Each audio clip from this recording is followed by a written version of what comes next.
above all kings, above all nature and all created things, above all wisdom and all the ways of man. You were here before the world began. Above all kingdoms and above all thrones, above all wonders the world has ever known, above all wealth and the treasures of the earth, there's no way to measure what you're worth. Crucified, lay behind a stone, you live to die, rejected and alone, like a rose trampled on the ground.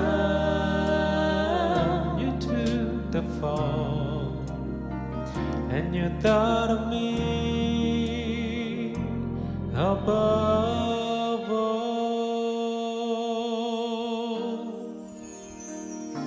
Above all powers, above all kings, above all nature and all created things, above all wisdom and all the ways of man. Oh, you were here before the world began. Above all kingdoms and above all thrones, above all wonders the world has ever known, above all wealth and the treasures of the earth, there's no way to measure what you're worth. Crucified, lay behind a stone, you live to die, rejected and alone, like a rose trampled on the ground. You took the fall, and you thought of me above.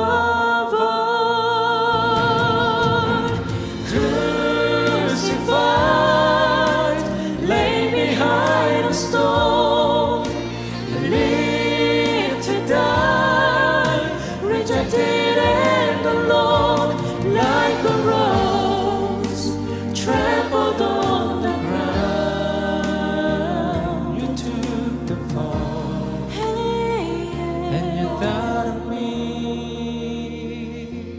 above all, like a rose trampled on the ground. you took the fall, and you thought of me above all.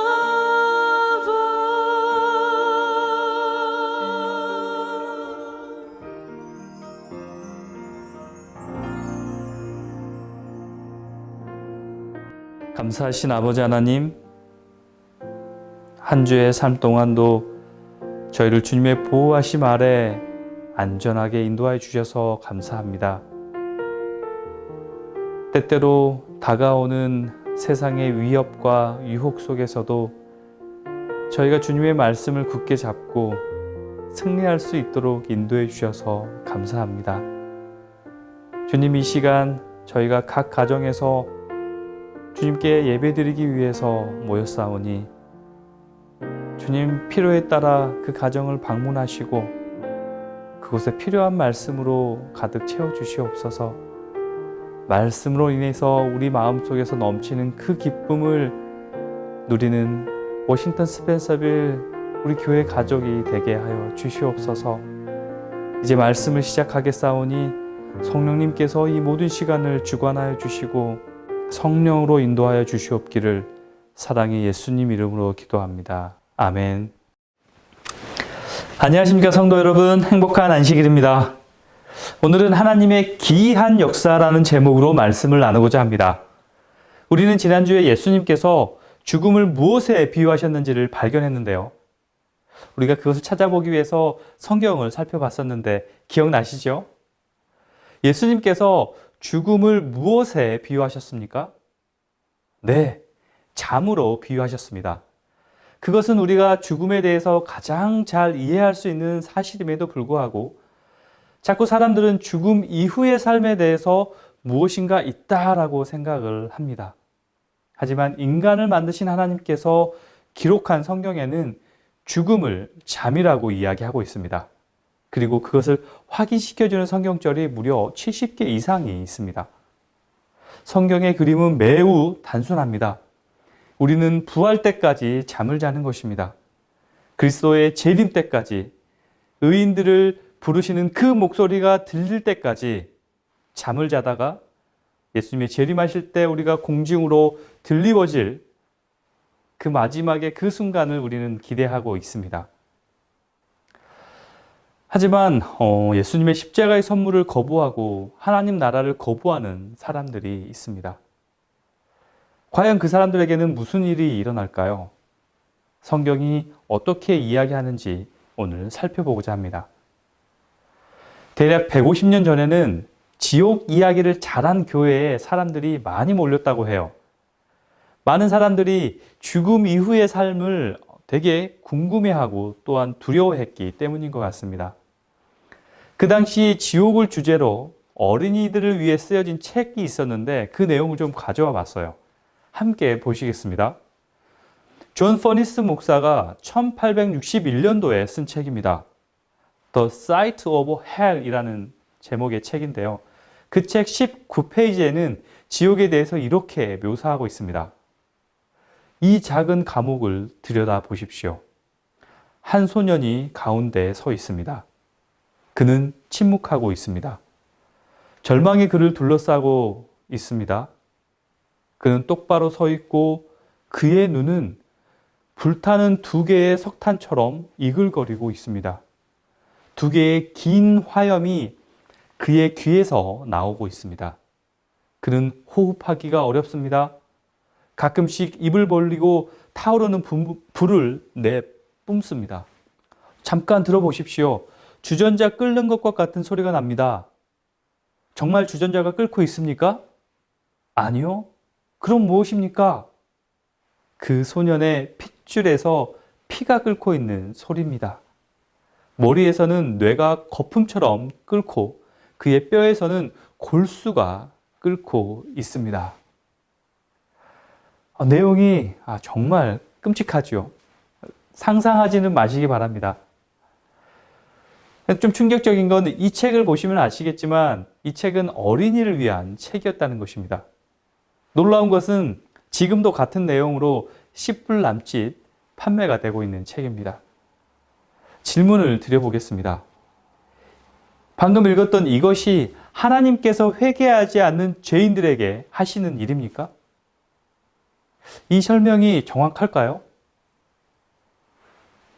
그런데 대부분 안타깝게도 기독교인들이 정말 100년 넘도록 그동안 설교해왔던 내용인 것입니다. 로버트라는 사람이 있었습니다. 그가 누구냐면 정말 악명 높은 신학자였어요. 그는 평생을 기독교를 조롱하면서 보냈지만 사실 그의 아버지는 목사였다는 사실입니다.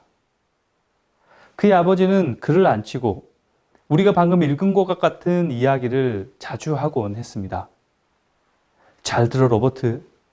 내가 착한 아이가 아니라면 하나님은 너를 지옥불 속에서 영원히 고문할 거야. 너는 고통에 비틀거리고 큰 소리로 소리를 지르면서 아무런 평안도 없이 너는 괴로워할 거야. 고통 속에 있을 거야. 아빠에게 그런 이야기를 듣고 자랐던 어린 로버트는 그것에 대하여 생각하면 생각할수록 그 말이 너무나 싫었습니다. 하나님이 그런 분이라면 나는 하나님을 미워할 거야. 나는 그분과 아무것도 관련되고 싶지 않아. 그리고 결국 그는 그의 평생을 성경의 하나님과 싸우며 보냈습니다. 마치 오늘날 세계에서 리차드 도킨스와 같은 그런 일을 평생 동안 하고 있었습니다. 이러한 리차드 도킨스, 로버트, 샘 해리 같은 이런 사람, 이런 비평가들은 계속해서 비평하다 어느 시점에는 모두 지옥이라는 주제로 돌아오게 됩니다. 그리고 공격해요. 선하신 하나님이 어떻게 그런 끔찍한 일을 할 수 있습니까? 사랑의 하나님, 즉 우리를 구원하기 위해 자신의 생명을 주신 하나님과 지옥불에서 사람들을 벌하시는 하나님이라는 이 두 개의 개념을 어떻게 조화시킬 수 있습니까? 당신은 그것을 이해할 수 있습니까? 네, 그렇게 질문을 합니다.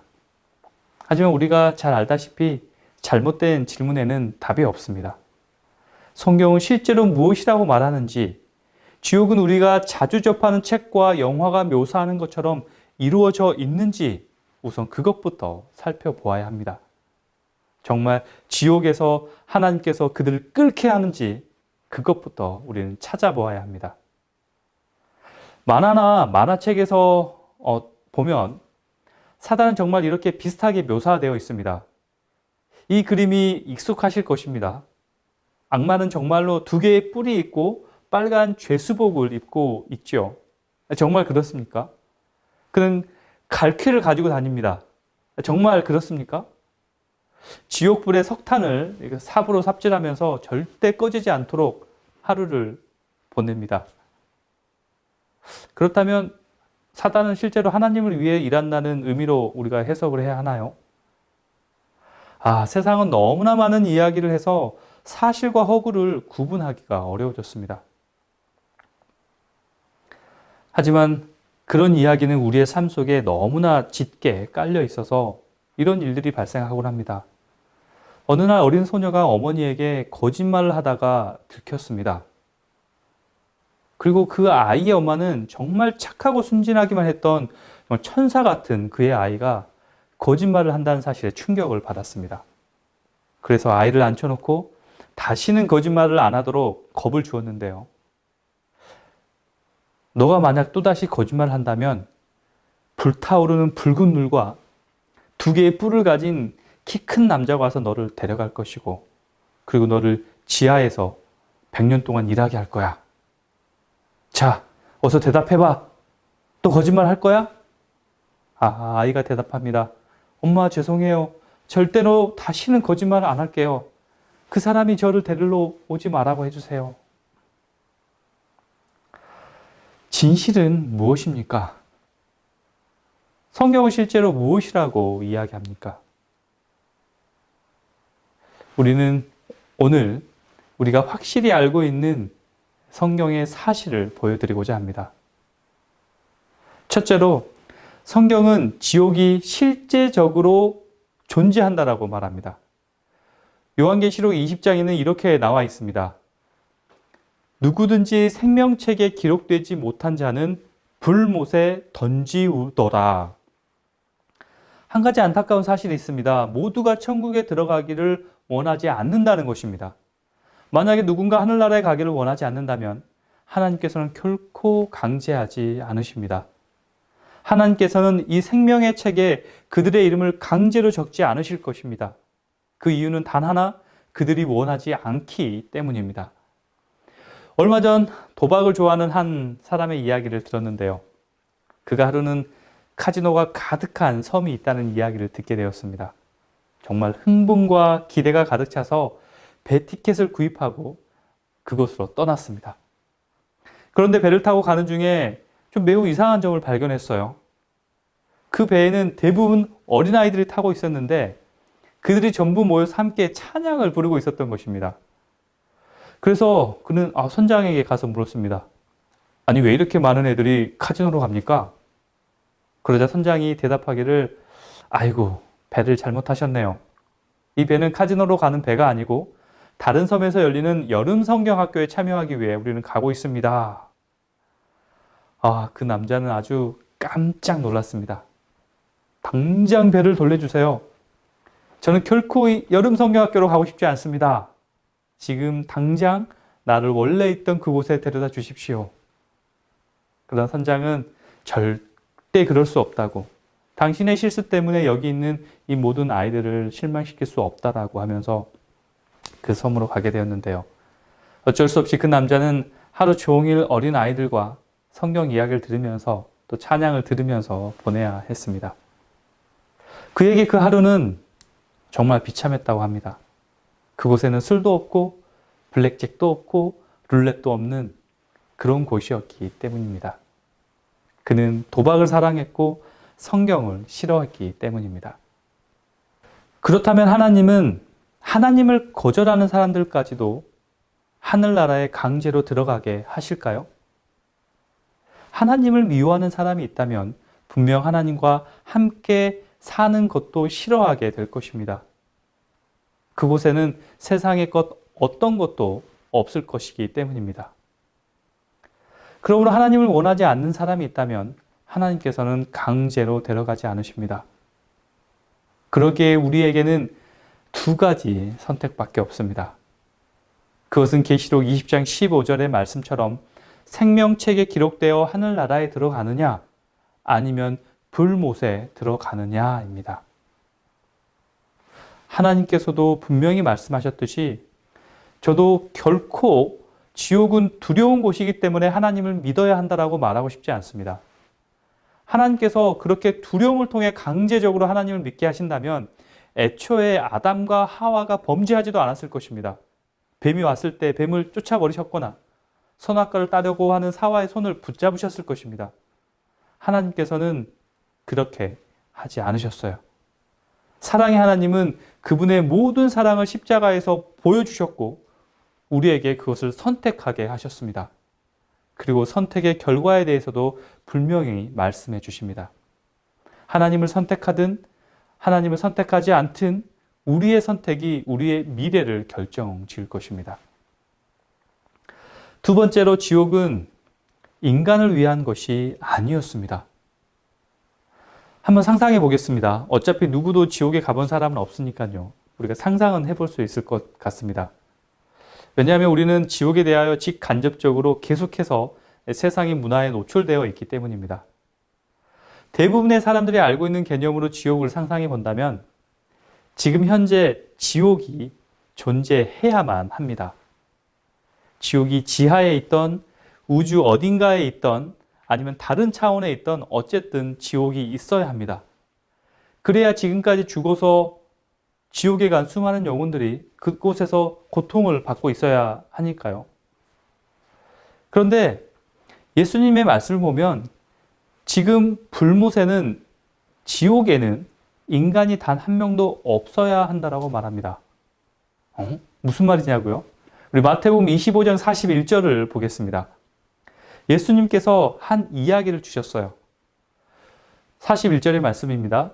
왼편에 있는 자들에게 이르시되 저주를 받은 자들아 나를 떠나 마귀와 그 사자들을 위하여 예비된 영영한 불에 들어가라. 몇 가지를 더 보겠습니다. 이 불은 누구를 위해 예비되었다고요? 인간입니까? 아닙니다. 마귀와 그의 사자들을 위하여 예비되었다라고 얘기해요.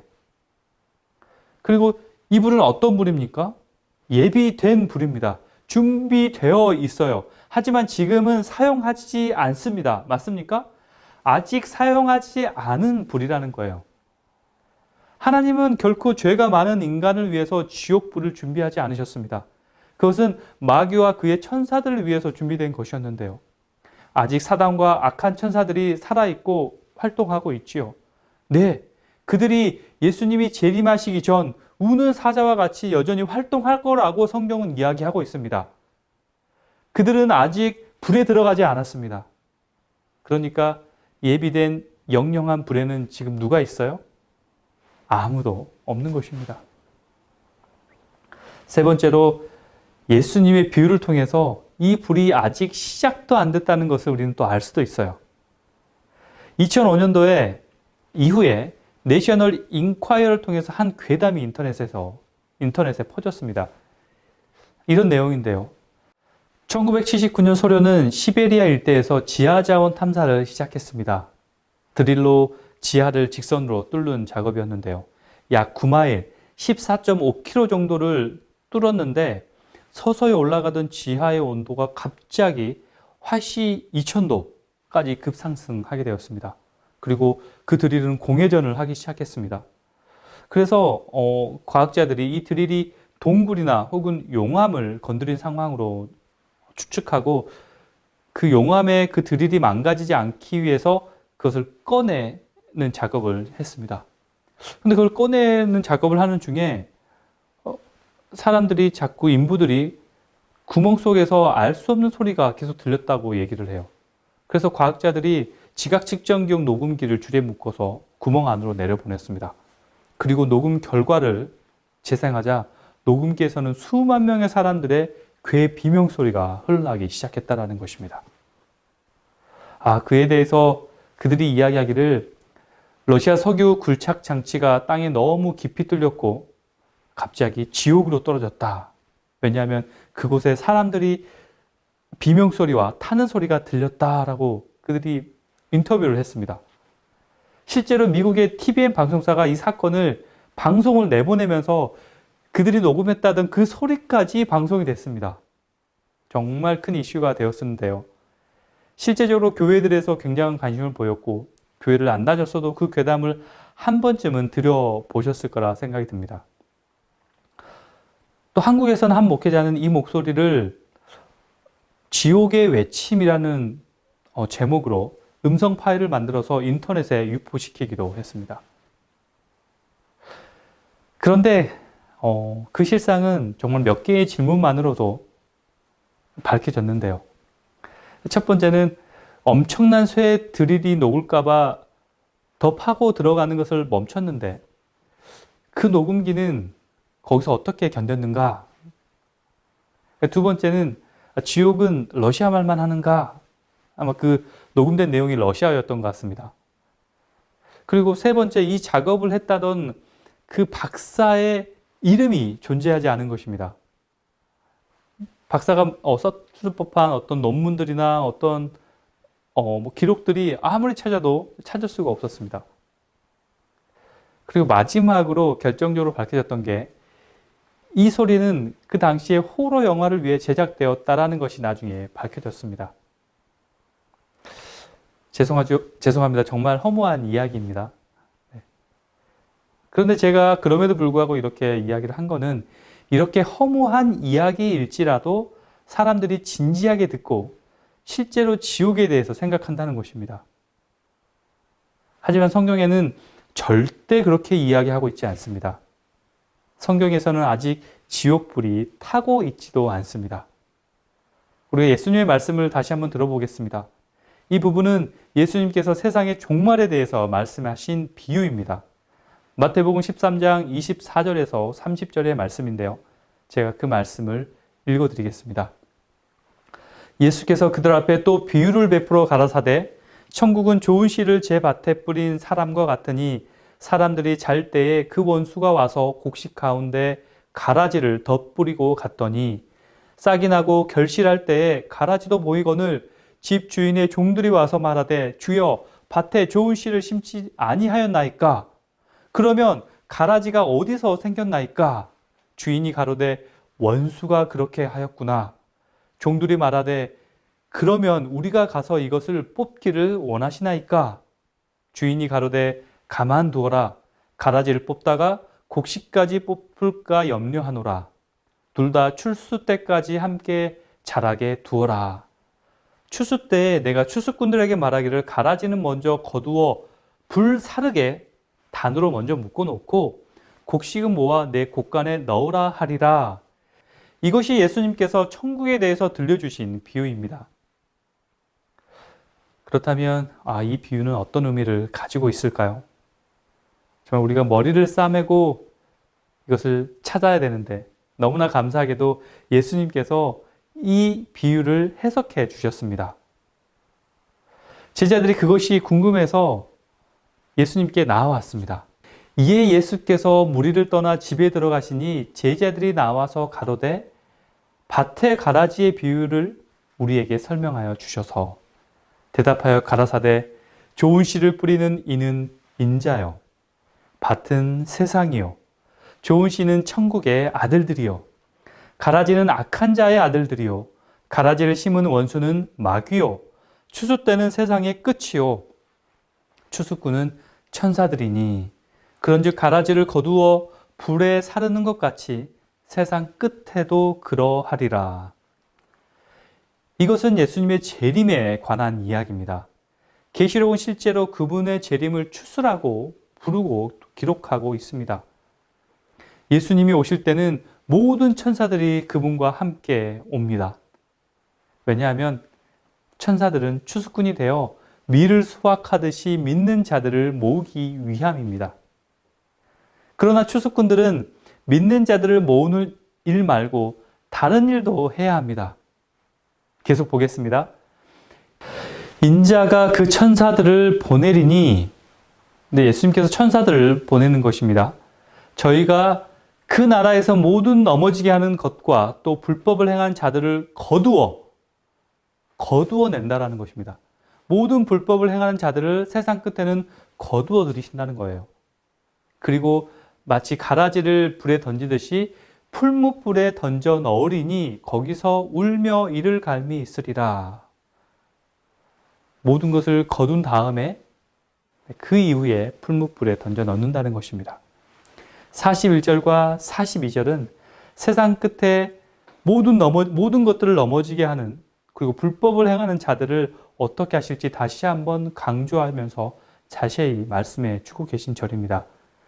예수님께서 세상 끝에 일어난 일을 말씀해 주시기를 모든 것을 추수 때까지 그냥 두라고 하시는 것입니다. 곡식뿐만 아니라 가라지도 모두 다 가만히 둔다는 것이에요.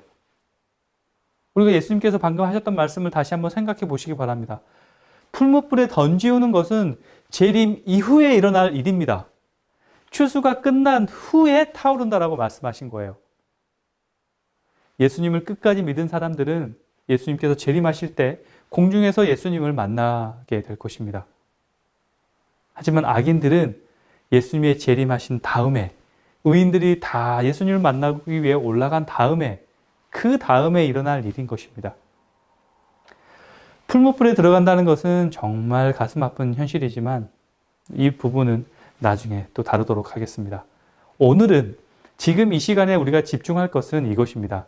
세상의 종말 이후에, 즉 예수님의 재림 이후에 불이 타는데 그 말은 지금 오늘 밤 누구도 지옥불에서 고통받지 않는다는 것을 의미합니다.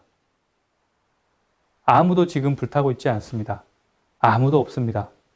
이것이 성경에서 이야기하고 있는 내용입니다. 성경은 지옥에서 무엇이라고 이야기하는가? 실제로 존재한다? 지옥불은 인간을 위한 것이 아니다. 그리고 아직 불타고 있지 않다. 그리고 방금 보았던 아직 세상 끝에 예수님의 재림 이후에 불에 탄다라는 것입니다. 이것들이 좀 이해가 되셨습니까? 하지만 여전히 몇 가지 더 좀 묻고 싶은 질문들이 있습니다. 이 불은 어디서 탈까요? 아마도 우리 발 아래서 타는 소리가 들리지 않을까요? 아니면 지옥이 정말 우리에게 어디 멀리 떨어진 우주의 어딘가에 아니면 다른 차원에 있을까요? 성경으로 한번 돌아가 보도록 하겠습니다. 요한계시록 20장에 이렇게 나와 있습니다. 7절입니다. 천년이 참에 사단이 그 옥에서 놓여 나와서 땅의 사방 백성 곧 곡과 마곡을 미혹하고 모아 싸움을 붙이리니 그 수가 바다 모래 같으리라. 예수님께서 재림하신 이후에 천년이 차고 나서 사단이 옥에서 노임을 받을 텐데 그가 나와서 땅에 모든 백성을 모은다라고 이야기했습니다. 이 땅이 어디냐는 것입니다. 땅이. 우리 8절을 영문으로 한번 보도록 하겠습니다. 정확하게 나와 있습니다. In the four corners of the earth. 지구 사방이라고 정확히 나와 있어요. 그 땅은 earth입니다. 지구입니다. 성경이 처음 쓰여진 원어 헬라어에서도 분명히 개라고 나와 있어요. 이 개는 지구라는 뜻입니다. 저희가 널리 퍼져 성도들의 진과 사랑하는 성을 두름에 하늘에서 불이 내려와 저희를 소멸하고, 성경은 이것에 대해서 매우 분명하게 이야기합니다. 저희가 지면에 있을 때 불로 소멸될 것이라는 거예요. 지하의 어느 곳이 아닙니다. 우주의 어떤 곳이 아닙니다. 다른 차원의 어떤 곳이 아니에요. 그들이 지면에 있을 때 하늘에서 불이 내려와 지구를 태운다는 것입니다. 한 가지 더 질문해 보겠습니다. 왜 하나님은 불을 사용하실까요? 글쎄요, 저희의 짧은 식견으로는 그 깊이를 알 수 없지만 하나님께서는 완전히 타락해버린 단 한 명의 의인도 발견할 수 없는 소돔과 고모라 성을 이 세상에서 더 이상 존재하지 않기 위해 불로 심판하셨다는 것을 우리는 알고 있습니다. 아마도 경찰이 마리화나 농장을 없애기 위해서 불을 사용하는 것과 같은 이유일 것입니다. 하나도 남김없이 완전히 없애버리기 위해서 그것들을 태우는 것입니다. 불은 영구적인 해결책입니다. 여러분들이 무언가를 없애기 위해서 땅에 묻어둔다면 그 누군가는 결국 그것을 파낼 것입니다. 바다에 던져버린다면 그것은 결국 해안에 떠오를 것입니다. 떠오르지 않는다 해도 여전히 존재하겠죠. 하나님은 무엇을 하실까요? 하나님은 죄의 불행에 영구적인 종지부를 찍으실 것입니다. 그분은 그 길에서 죄를 멈추게 하실 것입니다. 더 이상의 고통도, 더 이상의 아픔도, 더 이상의 눈물도 없을 것입니다. 하나님은 인간의 고통을 계속해서 참으실 수는 없으십니다. 그분의 자녀들이 고통받는 것을 지켜보는 것은 그분의 마음을 너무나 아프게 합니다. 하나님은 하나님의 왕국의 일부가 될 기회를 주기 위해서 충분히 우리를 기다리시지만 영원히 기다리지는 않으실 것입니다. 하나님께서 가지고 계신 그 때가 되면 그때에는 인류를 고통스럽게 하는 모든 것을 끝내실 것입니다. 그 불은 영원히 혹은 세세토록 탄다라고 이야기했습니다. 하지만 꺼지지 않고 계속해서 탄다라는 의미가 아닙니다. 성경에서 영원히라는 말은 혹은 세세톡이라는 단어는 우리가 영원 불멸의 개념 때문에 절대 꺼지지 않고 영원히 탈 것으로 이해되지만 이에 사용된 원어인 아이오니오스라는 이 단어의 뜻은 그 불이 영원하다는 것이 아니라 그 불의 결과가 영원하다라는 뜻입니다. 영원한 불에 들어간다는 말은 불에 타서 완전히 소멸되어 그 소멸된 상태가 영원히 지속된다는 의미입니다. 그것이 완전히 다 타서 재가 되었을 때 그 불은 꺼질 것입니다.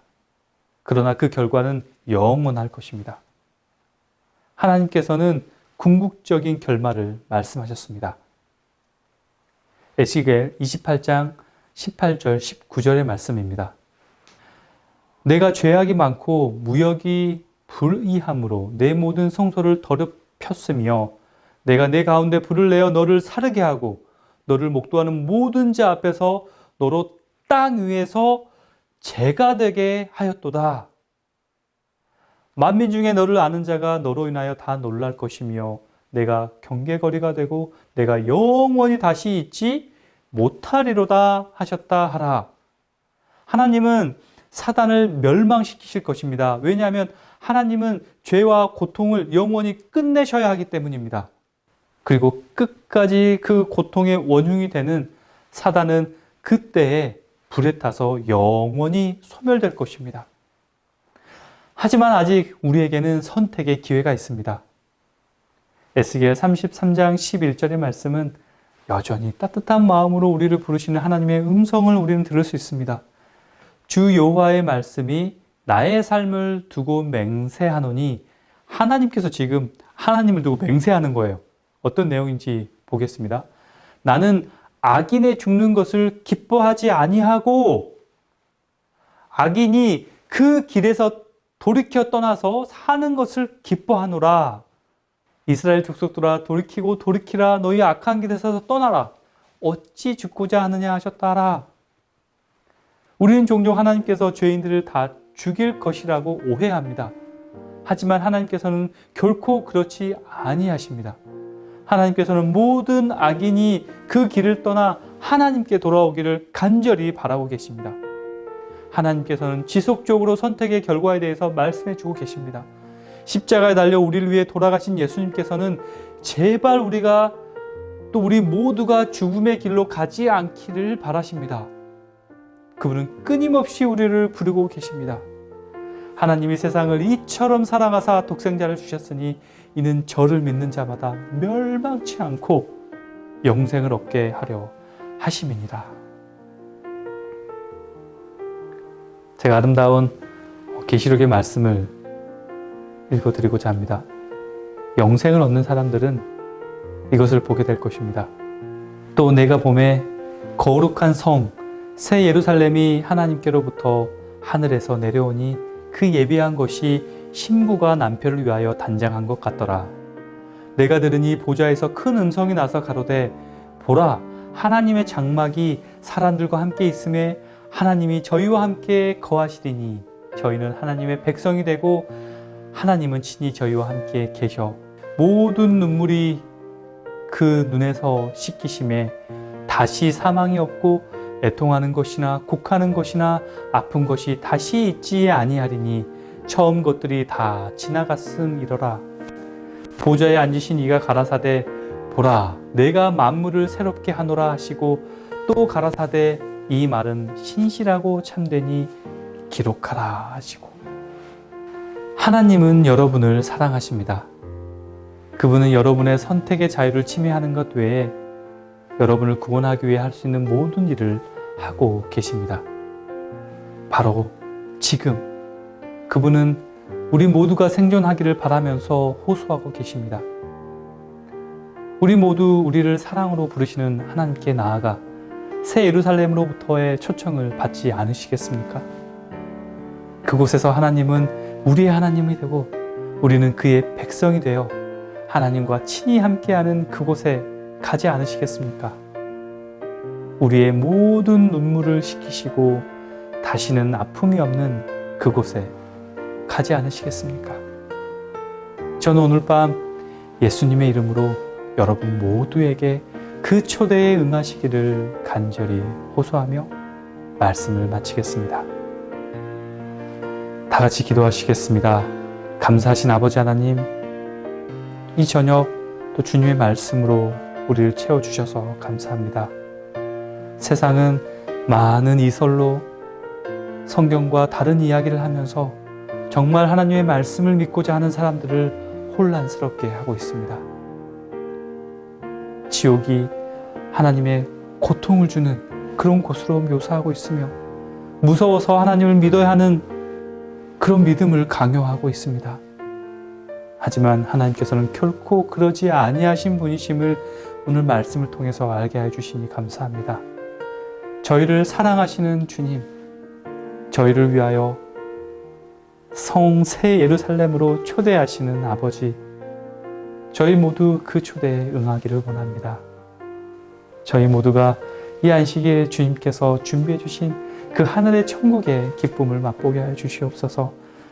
후에 주님께서 다시 재림하실 때 우리 모두 그곳에 가서 그토록 기다렸던 성 새 예루살렘에서 하나님께 감사의 찬양을 드릴 수 있는 그 기쁨이 우리에게 있게 하여 주시옵소서. 오늘 이제 또 잠자리에 들겠사오니 모든 성도들 평안 가운데 회복시켜 주시고 내일 아침 기쁜 마음으로 또 기쁜 모습으로 교회에서 만날 수 있게 하여 주시옵소서. 사랑의 예수님 이름으로 기도합니다. 아멘.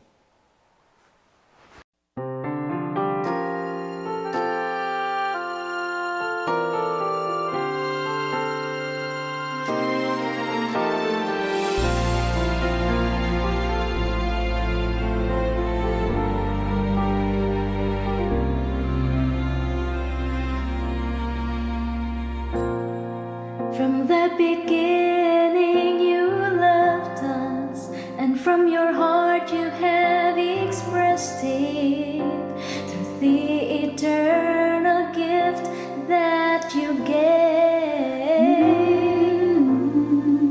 In only 6 days you created the world, a masterpiece you painted, but the 7th was exceptional. Maker of the universe, I praise you on your Sabbath day. I thank you for this time that you have alone, a day that I can rest in you, glorious and holy, the day that you delight in, a gift for the world that you created. Worship on the day that you have given me.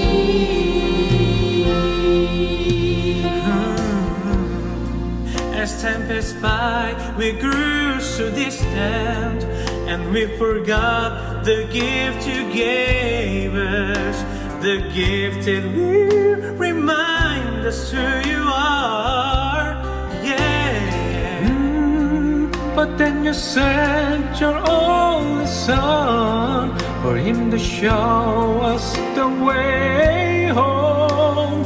By example, he restored. Maker of the universe, I praise you on your Sabbath day. I thank you for this time that you have